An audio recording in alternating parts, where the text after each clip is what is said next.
A recent study found that 62% of people believe everyone else is happier than they are, based purely on what they post on social media. Not because it's true, because of what gets posted. That means the majority of people scrolling right now are quietly losing a competition that was rigged from the start, comparing their real, complicated life to everyone else's highlight reel. Jesus addressed this exact trap 2,000 years before a single photo was ever filtered. You open the app for 2 minutes and somehow leave feeling worse than when you opened it. You see the promotion someone else got, the body someone else has, the vacation someone else took, the relationship someone else is in, and something in you quietly shrinks, even though nothing about your actual life changed in those 2 minutes. You tell yourself you're happy for them. Sometimes you even are. But underneath that, there's a second voice keeping score, where you rank, what you're missing, how far behind you might be. And that voice never actually stops once you close the app. It just gets quieter until the next time you open it. This isn't a new problem with an old solution slapped on top. Jesus directly confronted comparison in a conversation with his own disciple, recorded in John 21, and Paul wrote extensively about the trap of measuring yourself against others.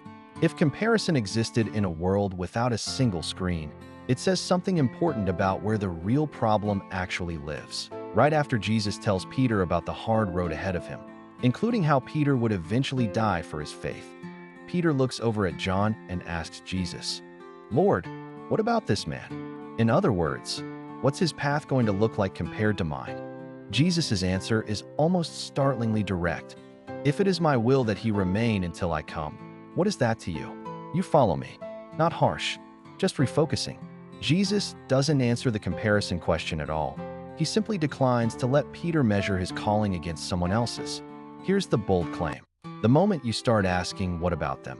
You've stepped off the path built specifically for you and onto a path built for someone else, one you were never meant to walk anyway.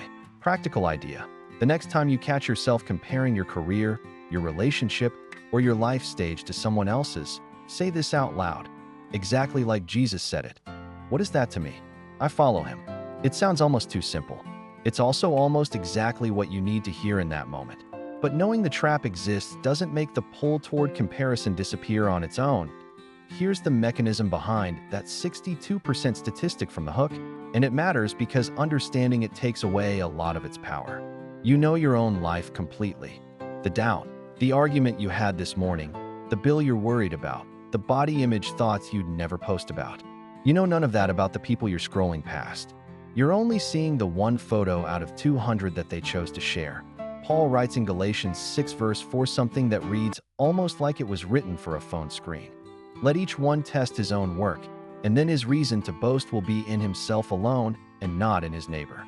Test your own work, not their post. Your actual work, your actual life, measured against what God has genuinely called you to, not against a 2-second glimpse of someone else's edited version. Here's the practical shift. Every time comparison creeps in, ask a specific question. Am I comparing my full, complicated reality to their one curated moment? Because that's not actually a comparison. It's not even a fair fight. It's comparing a full book to someone else's book cover. Practical idea. The next time a specific post triggers that shrinking feeling, name out loud what you don't know about that person's life. Their doubts, their struggles, their hard mornings you'll never see. It won't erase the feeling instantly, but it interrupts the lie the comparison is quietly telling you.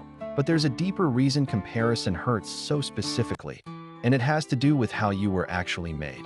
1 Corinthians 12 describes the body of believers as many different parts: hands, eyes, feet, each with a completely different function, none of them interchangeable, none of them competing for the same job.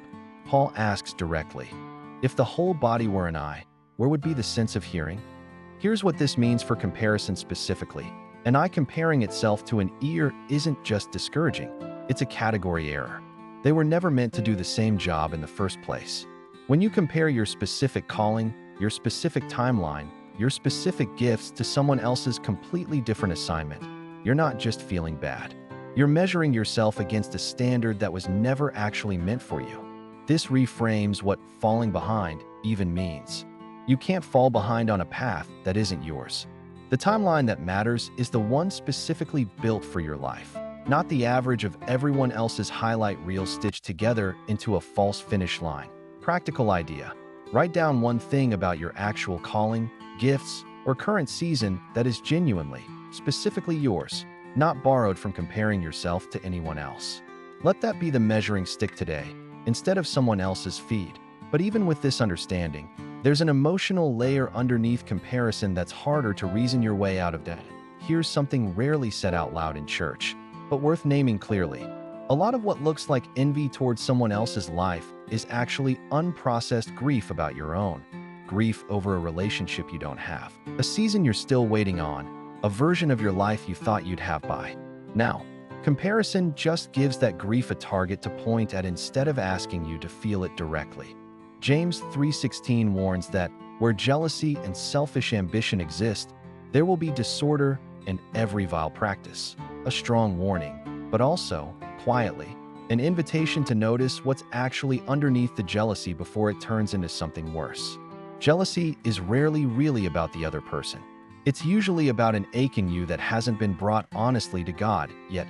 Here's the bold claim. The antidote to comparison isn't just willpower or scrolling less. It's bringing the actual grief underneath it directly to God, instead of letting it quietly leak out sideways as resentment toward people who did nothing wrong except post about their life. Practical idea. The next time envy shows up, ask yourself honestly, what am I actually grieving underneath this feeling? Then pray about that specific loss or waiting season directly, by name, instead of letting the feeling stay pointed at the person who triggered it. What does all of this actually look like in your daily life? Starting today, let's make this concrete. When comparison shows up, ask, what is that to me? I follow him. Remember, you're comparing your full story to someone else's highlight reel, not a fair measurement of either life.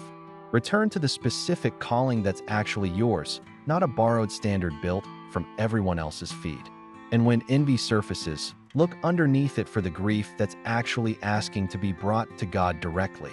None of this requires deleting your accounts or disappearing from social media forever. It requires a different lens the next time you open the app, one that remembers exactly